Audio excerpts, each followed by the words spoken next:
पतरस की दूसरी पत्री, पहला अध्याय।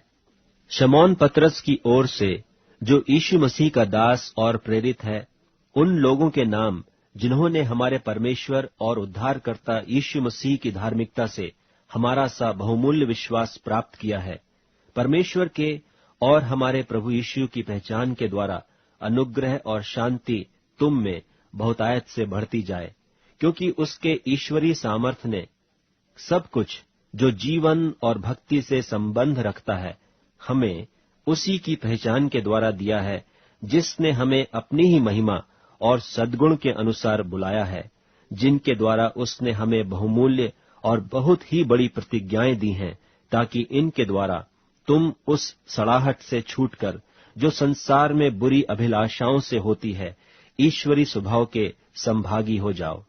और इसी कारण तुम सब प्रकार का यत्न करके अपने विश्वास पर सद्गुण और सद्गुण पर समझ और समझ पर संयम और संयम पर धीरज और धीरज पर भक्ति और भक्ति पर भाईचारे की प्रीति और भाईचारे की प्रीति पर प्रेम बढ़ाते जाओ, क्योंकि यदि ये बातें तुम में वर्तमान रहें और बढ़ती जाएं, तो तुम्हें हमारे प्रभु यीशु मसीह के पहचानने में निकम्मे और निष्फल न होने देंगी।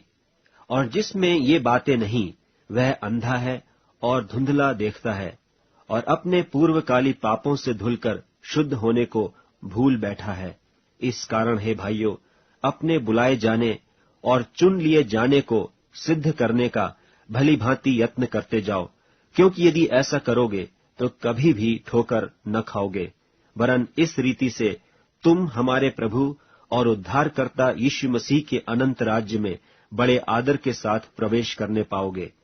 इसलिए यद्यपि तुम ये बातें जानते हो और जो सत्य वचन तुम्हें मिला है उसमें बने रहते हो, तो भी मैं तुम्हें इन बातों की सुधि दिलाने को सर्वदा तैयार रहूंगा।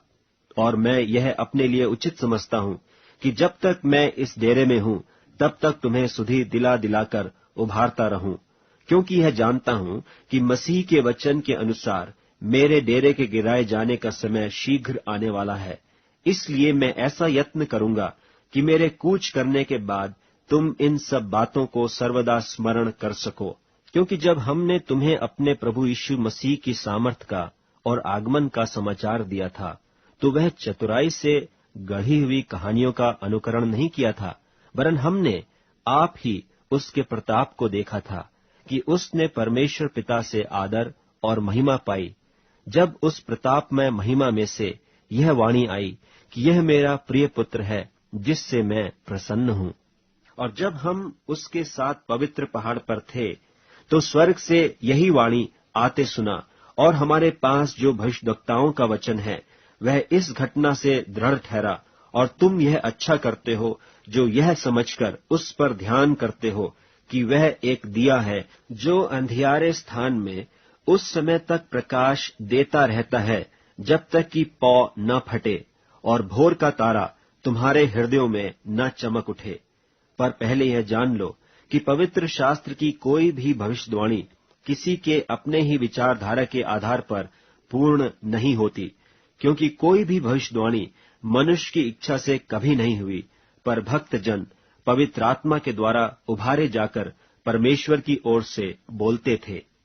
पतरस की दूसरी पत्री, दूसरा अध्याय।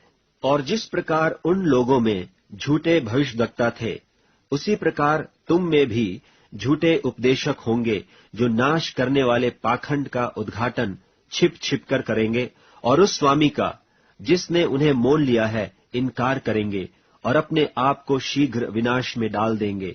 और बहुतेरे उनकी नाई लुचपन करेंगे, जिनके कारण सत्य के मार्ग की निंदा की जाएगी, और वे लोभ के लिए बातें गढ़कर तुम्हें अपने लाभ का कारण बनाएंगे। और जो दंड की आज्ञा उन पर पहले से हो चुकी है, उसके आने में कुछ भी देर नहीं, और उनका विनाश ऊँघता नहीं, क्योंकि जब परमेश्वर ने उन स्वर्गदूतों को जिन्होंने पाप किया नहीं छोड़ा, पर नरक में भेजकर अंधेरे कुंडों में डाल दिया, ताकि न्याय के दिन तक बंदी रहें, और प्रथम युग के संसार को भी न छोड़ा, वरन भक्तिहीन संसार पर महाजल प्रलय भेजकर धर्म के प्रचारक नूह समेत 8 व्यक्तियों को बचा लिया, और सदोम और अमोराह के नगरों को विनाश का ऐसा दंड दिया कि उन्हें भस्म करके राख में मिला दिया, ताकि वे आने वाले भक्तिहीन लोगों की शिक्षा के लिए एक दृष्टांत बने। और धर्मी लूत को, जो अधर्मियों के अशुद्ध चाल चलन से बहुत दुखी था, छुटकारा दिया, क्योंकि वह धर्मी उनके बीच में रहते हुए और उनके अधर्म के कामों को देख देख कर और सुन सुनकर हर दिन अपने सच्चे मन को पीड़ित करता था।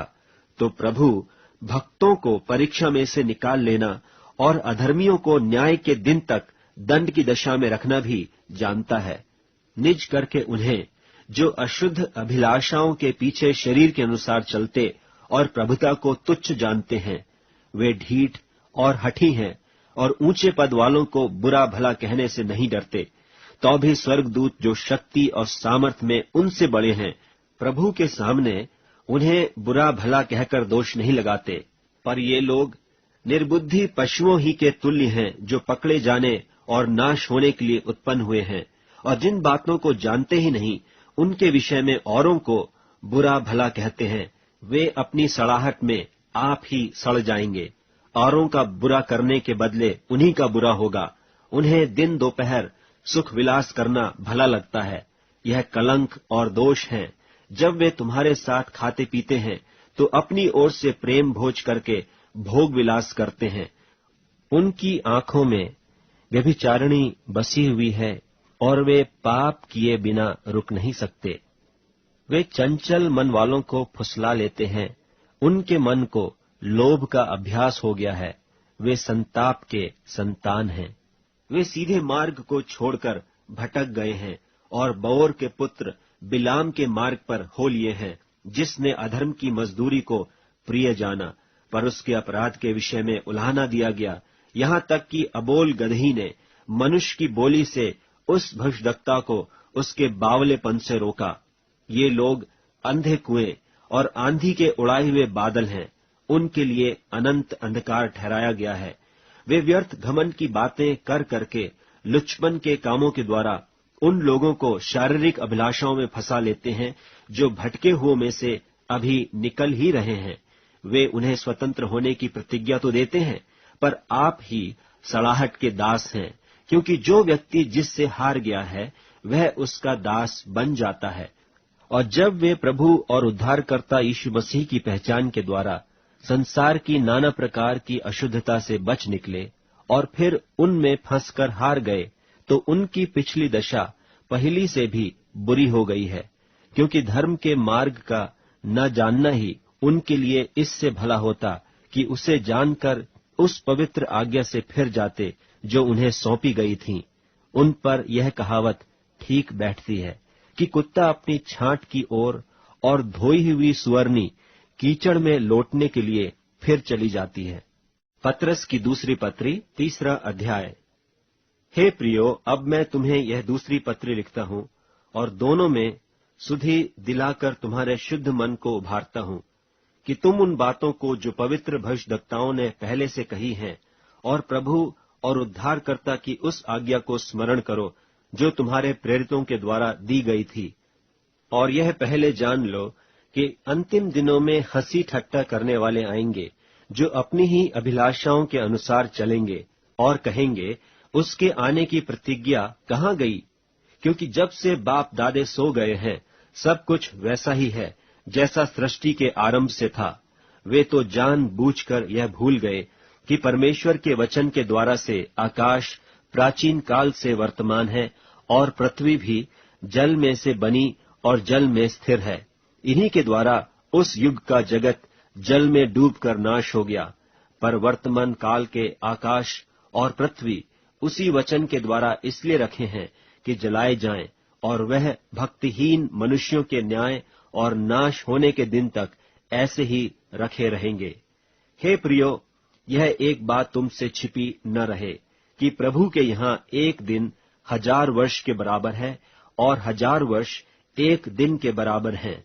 प्रभु अपनी प्रतिज्ञा के विषय में देर नहीं करता, जैसी देर कितने लोग समझते हैं, पर तुम्हारे विषय में धीरज धरता है और नहीं चाहता कि कोई नाश हो, वरन यह कि सबको मन फिराव का अवसर मिले।